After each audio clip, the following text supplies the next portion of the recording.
ရှမ်းပြည်နယ်အရှေ့ပိုင်းတာချီလေးမြို့မှာရေမတော်တသားမှုများရောနှဲကြဆင်းစေရန်ပြည်သူများရေစီကမ်းလမ်းစီကမ်းများကိုလိုက်နာဆောင်ရွက်နိုင်စေရန်နဲ့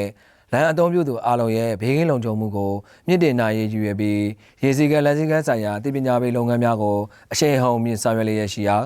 ဒီကနေ့မနက်ပိုင်းကရန်အောင်မြေရပ်ကွက်ရှိအမှတ်121ရင်းနှီးရန်တပ်ဖွဲ့စုတာချီလေးမှာပြုလုပ်ပါတယ်ပထမဦးစွာအမှတ်121ရင်းနှီးရန်တပ်ဖွဲ့စုတာချီလေးမှာတပ်ဖွဲ့စုမှုဒုတိယရဲမှုရဲသူရတန်ဆောင်ရင်းနှီးရန်တပ်ဖွဲ့မှုများနဲ့ကွန်လန်ပို့ဆောင်ရေးညွှန်ကြားမှုဦးစီးဌာနမှစစ်စေးရေးမှုဦးတန်းတို့အောင်တို့ကဗော်ချုပ်လမ်းမကြီးပေါ်မှာသွာလာနေတဲ့မော်တော်ယာဉ်များကိုရပ်တန့်စစ်ဆေးကရင်မောင်းလိုက်စဉ်ကိုင်ဆောင်ထားခြင်းရှိမရှိထိုင်ကုန်ကပတ်တက်ဆင်အသုံးပြုခြင်းရှိမရှိတမန်နံပါတ်ပြတက်ဆင်ထားခြင်းရှိမရှိတို့ကိုစစ်ဆေးပြီး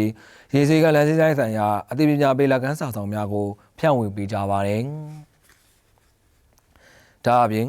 ဒုတိယရဲကိုတင်းတင်းလိုက်နဲ့ရင်းနှီးရဲတပ်ဖွဲ့ဝင်များကမော်တော်ဆိုင်ငယ်စီးနင်းသူများကိုဆိုင်ငယ်စီးနင်းရမှာနှစ်ဦးထပ်ပုံမစီရန်အရေးအသွေးမီဆိုင်ငယ်စီးအုပ်ထုပ်ကိုစနစ်တကျစောင်းပြီးမိတိုင်းကျိုးကိုတေချာစွာတက်ဆင်ရန်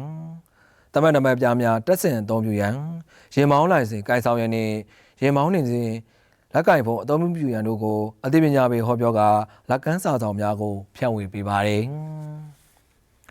ဆက်လက်ပြီးအမှတ်121ရင်းနှီးရဲတပ်ဖွဲ့စုတာချီလေးရုံးမှာတပ်ဖွဲ့စုမှုနှင့်တပ်ဖွဲ့ဝင်များကရေစီကံဖောက်ပြက်ကျူးလွန်မှုအမျိုးအစားများရေးယူဆောင်ရွက်ထားရှိတဲ့မှတ်တမ်းများကိုပညာပေးစိုင်းပုံများဖြင့်ရှင်းလင်းပြသပြီးရေစီကံလမ်းစီကံများကိုအများပြည်သူအလေးထားလိုက်နာနိုင်ရေးအတွက်အသိပညာပေးလက်ကမ်းစာဆောင်များကိုဆက်လက်ဝင်ငှပေးခဲ့တယ်လို့သတင်းရရှိပါတယ်ခင်ဗျာ။